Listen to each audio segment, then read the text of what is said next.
Hello बच्चों, आज हम स्टार्ट करने जा रहे हैं अपनी एक्सरसाइज 1.5 ऑफ क्लास 9 चैप्टर 1 की। उससे पहले हम थोड़ा सा इंट्रोडक्शन देखते हैं कि 1.5 में हमको क्या क्या पढ़ना है, उससे पहले हमको क्या क्या नॉलेज होनी चाहिए। तो आइए वन बाय वन देखते हैं। हम देखेंगे laws of exponent for real number. Real number के लिए जितने भी एक्सपोनेंट्स के लॉ हैं वो क्या कहते हैं और कैसे हम उनको अपने क्वेश्चंस में अप्लाई कर सकते हैं। तो पहला लॉ क्या कहता है, अगर मेरे को कोई दो नंबर दिए हैं, सेम नंबर दिए हैं, दोनों नंबर कैसे हैं, सेम, और उनके बीच में मल्टीप्लाई है और उनकी कुछ पावर्स दी हैं। इसकी पावर लेट m दी है और n दी है और इसकी पावर m दी है।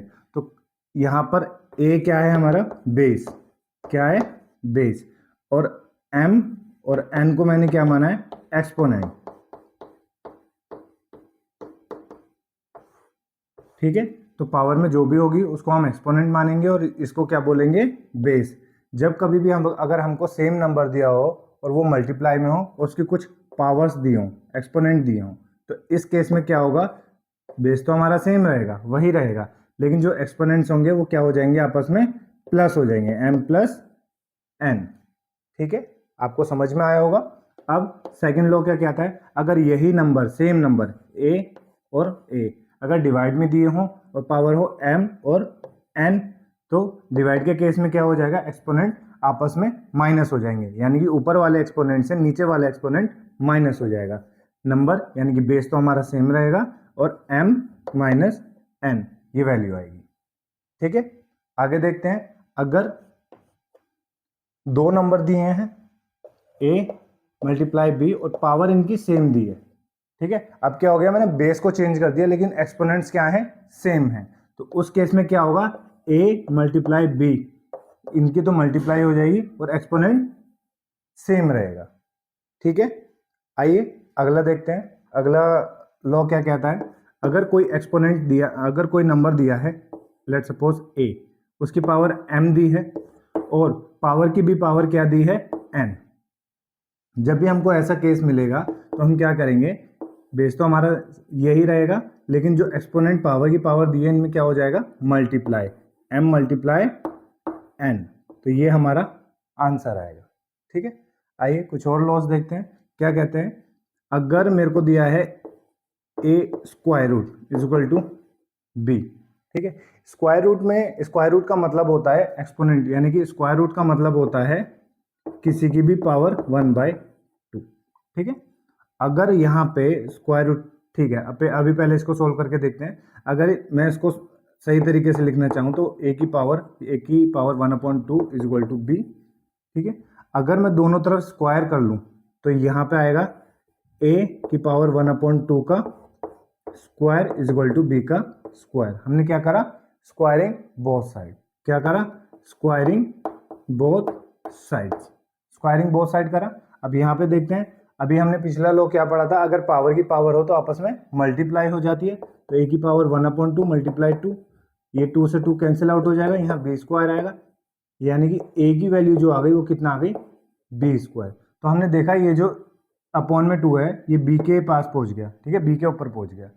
इन केस अगर हमको कोई भी वैल्यू, अगर यहाँ पे सपोज स्क्वायर रूट की जगह 3 दिया है, a की value is equal to b, तो ये 3 किस पर पहुंच जाएगा, b पर। हमारी वैल्यू क्या होगी, a is equal to b की पावर 3। इसी को अगर हम बोलें कि यहाँ पे कोई b वैल्यू n है a की और वो हमको कितना दिया है, b, तो ये n कहाँ पहुंच जाएगा, b के एक्सपोनेंट में, यानी कि a की वैल्यू कितनी आ गई, b की पावर n।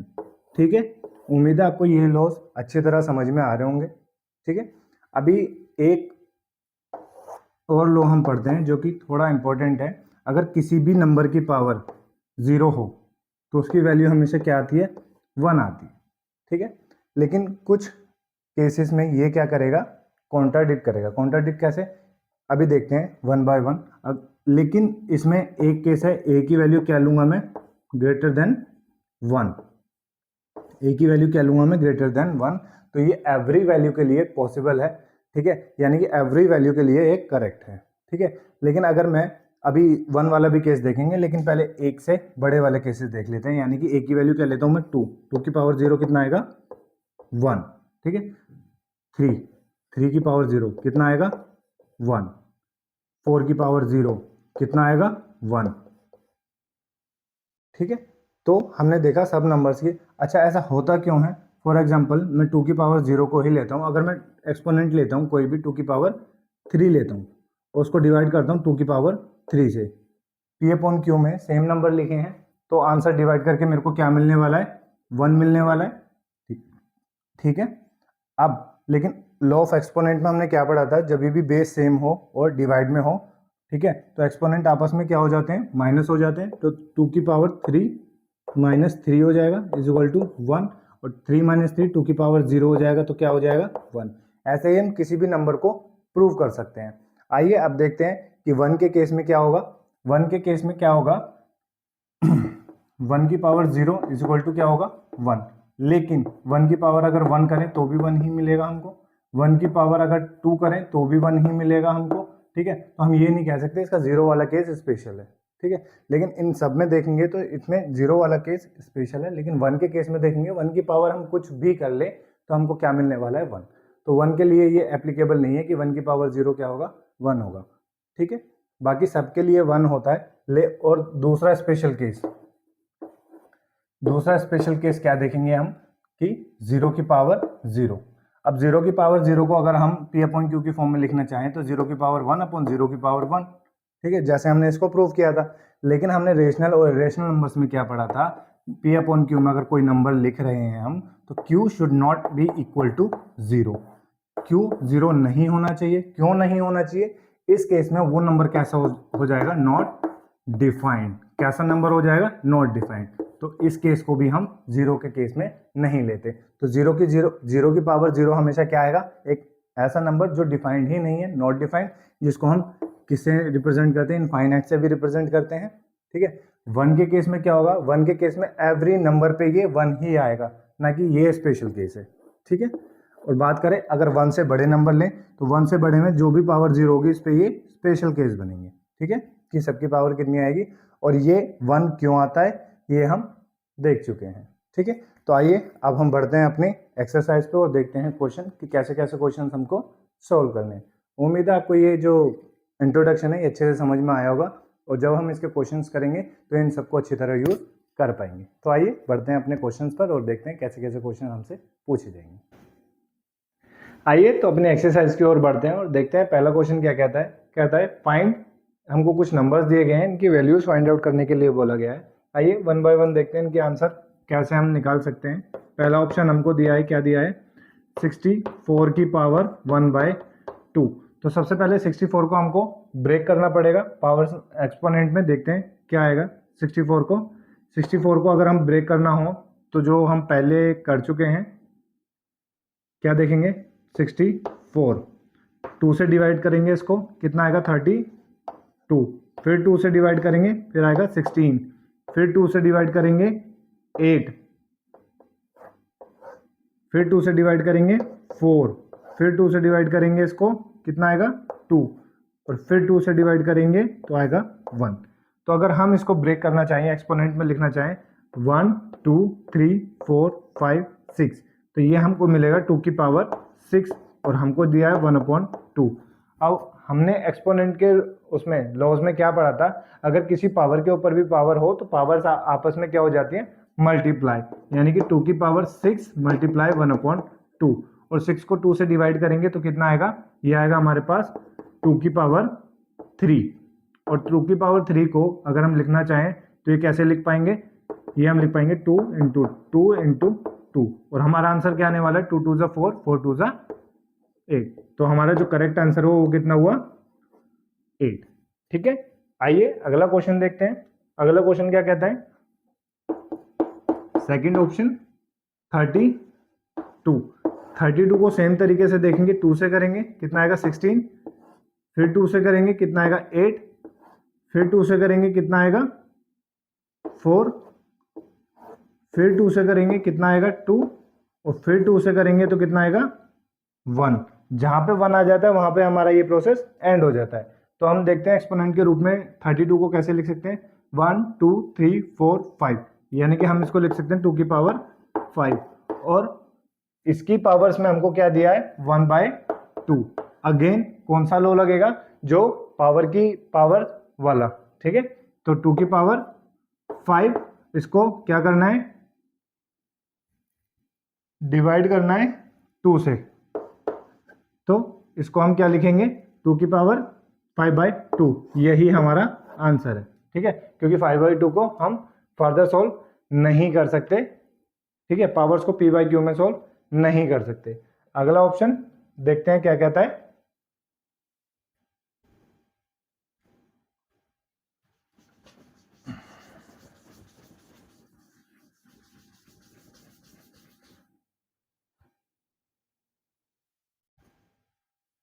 आइए अगला ऑप्शन देखते हैं, ऑप्शन नंबर थर्ड।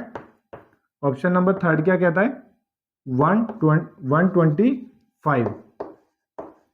इसकी पावर कितनी दी है, 1/3। तो 125 को ब्रेक करेंगे, 125 को 5 से पहले ब्रेक करेंगे, कितना आएगा 25। फिर 5 से ब्रेक करेंगे, कितना आएगा 5, और फिर 5 से ब्रेक करेंगे तो ये आ जाएगा 1। यहाँ पर प्रोसेस हो गया एंड। तो 5 की पावर कितनी हो गई, यानी कि 125 को लिख सकते हैं 5 की पावर 3, और हमको उसकी पावर कितनी दी है, 1/3।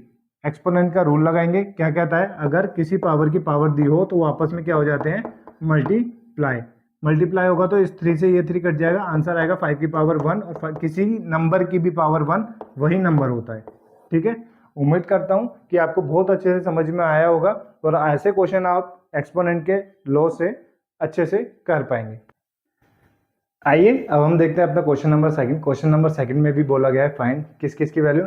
हमको 4 ऑप्शन दिए गए हैं, 9 की पावर 3/2, 32 की पावर 2/5, 16 की पावर 3/4 और 125 की पावर -1/3। आइए 1 बाय 1 एक एक को सोल्व करते हैं और देखते हैं कि इनका आंसर हम कैसे कर सकते हैं। 9 की पावर कितनी दी गई है हमको, पहला ऑप्शन है 9 की पावर दी गई है 3/2। अब सबसे पहले 9 को हम कन्वर्ट करेंगे किस में, एक्सपोनेंट में। 9 को लिख सकते हैं 3 की पावर 2, और इसकी पावर कितनी गई है 3/2। अब एक्सपोनेंट की पावर भी एक्सपोनेंट दी गई है, तो हमको क्या करेंगे, इसको मल्टीप्लाई। 3 की पावर 2 मल्टीप्लाई 3/2, तो ये 2 से 2 कैंसिल आउट हो गया, तो और बचा क्या, 3 की पावर 3। अब 3 की पावर 3 को सोल्व करेंगे, 3 मल्टीप्लाई 3 मल्टीप्लाई 3, तो हमारा जो आंसर आया वो कितना है, 27। ठीक है, उम्मीद है कि आपको अच्छे से समझ में आया होगा। आइए अपने अगले ऑप्शन पे बढ़ते हैं आगे। क्या दिया है, 32। सेकंड ऑप्शन हमको दिया है 32 की पावर, 32 की पावर कितनी, 2/5।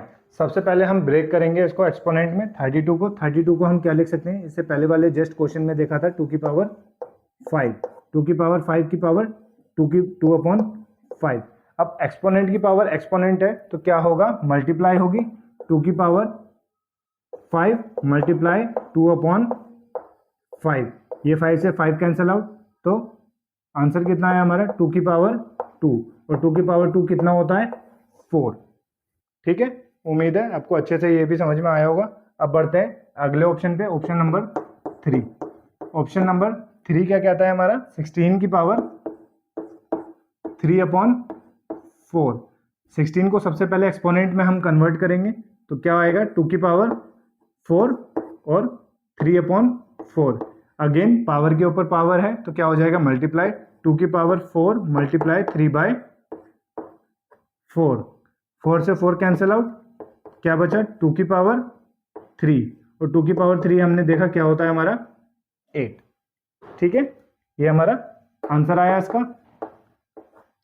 अब अगला ऑप्शन देखते हैं जो कि लास्ट ऑप्शन है, ऑप्शन नंबर 4। क्या कहता है, 125 की पावर -1/3, -1/3।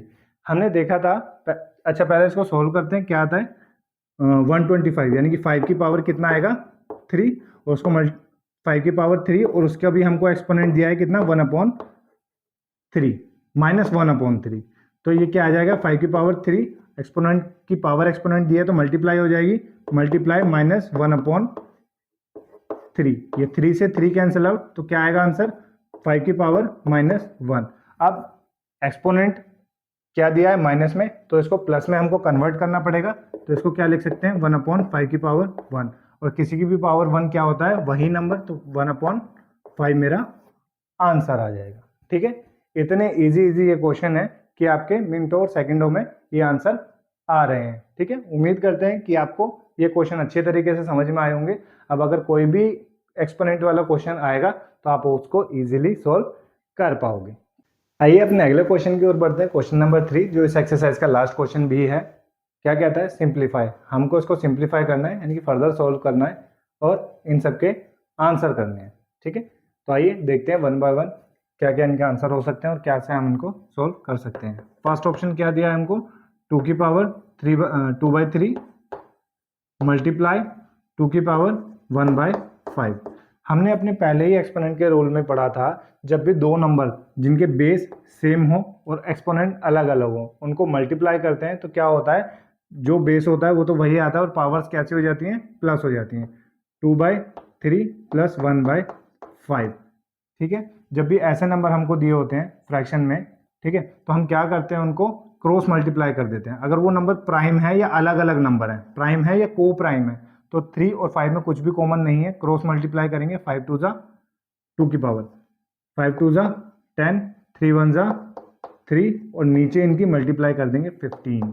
ठीक है, तो 2 की पावर कितना आया हमारा, 13/15। ये हमारा इसका आंसर आ गया। ठीक है, अगला सोल्व करते हैं। अगला नंबर क्या दिया है, ऑप्शन नंबर सेकंड। क्या बोला ऑप्शन नंबर सेकंड में, 1/3 की पावर 3 और उसकी पूरी की पावर 7। ये हमको क्या दिया गया है, अच्छा पावर के ऊपर पावर दी गई है तो क्या हो जाएगा, मल्टीप्लाई हो जाएगा। ठीक है, 1/1 की पावर 7 और 3 की पावर 3 इंटू 7। 1 की पावर 7 करेंगे तो 1 ही आएगा और यहाँ पे कितना आ जाएगा, 1/3 की पावर 21। अगर हम इसको अपॉन से इसका रेसिप्रोकल लें तो इसका आंसर क्या आएगा, 3 की पावर एक्सपोनेंट अगर ऊपर जाएगी तो क्या हो जाएगी, साइन चेंज हो जाएगा, माइनस का 21। ये हमारा आंसर आया। ठीक है, अगला ऑप्शन देखते हैं, ऑप्शन नंबर थर्ड। क्या बोलता है हमसे, 11 की पावर 1/2 डिवाइडेड बाय 11 की पावर 1/4। अब हमको क्या किया गया है, बेस सेम है लेकिन किस में है, दोनों के दोनों डिवाइड में। तो इसको सोल्व करते हैं तो क्या होगा, डिवाइड में होता है तो हमारी जो एक्सपोनेंट होती है या पावर होती है कैसे हो जाती है, माइनस। तो 1/2 माइनस 1/4। अब ये को प्राइम या प्राइम नंबर नहीं है, इसका हमको एलसीएम लेना पड़ेगा। ठीक है, 11 और उसमें जो आंसर आएगा एलसीएम में 4 आएगा। 2 और 4 का एलसीएम 4। 2 के टेबल में 4 कितने पे आता है, 2 पे, माइनस 4 के टेबल में 1 पे। तो इसको सोल्व करके क्या आएगा, 11 की पावर 2 में से 1 गया 1/4। ठीक है, उम्मीद है आपको अच्छे से समझ में आया होगा। आइए अपना लास्ट ऑप्शन देखते हैं क्या बोलता है, ऑप्शन नंबर 4। ऑप्शन नंबर 4 क्या बोलता है, 7 की पावर 1/2 मल्टीप्लाई 8 की पावर 1/2। ये भी हमने एक्सपोनेंट के रूल में पढ़ा था, जब बेस अलग अलग हो और पावर कैसी हो, सेम हो, तो क्या होता है, बेस की मल्टीप्लाई हो जाती है और पावर एज इट इज आ जाती है।